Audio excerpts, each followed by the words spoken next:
কোন ভগ্নাংশটা বড় সেটা বার করতে হবে। এই ক্ষেত্রে দুখানা ভগ্নাংশ দেওয়া আছে।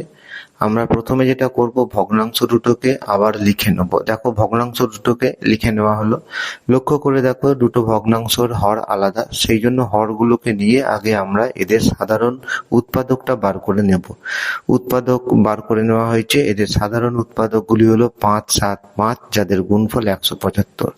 এবার দেখো, প্রথম ভগ্নাংশের হরে আছে 35, আর সাধারণ উৎপাদকগুলোর মধ্যে 5 আর 7কে গুণ করলে 35 হয়, বাকি থাকে 5।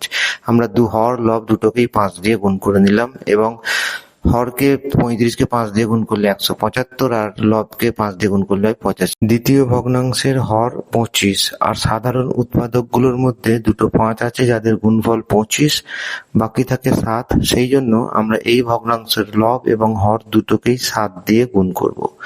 দেখো, 25কে 7 দিয়ে গুণ করলে হয় 175, আর 11কে 7 দিয়ে গুণ করলে হয় 77।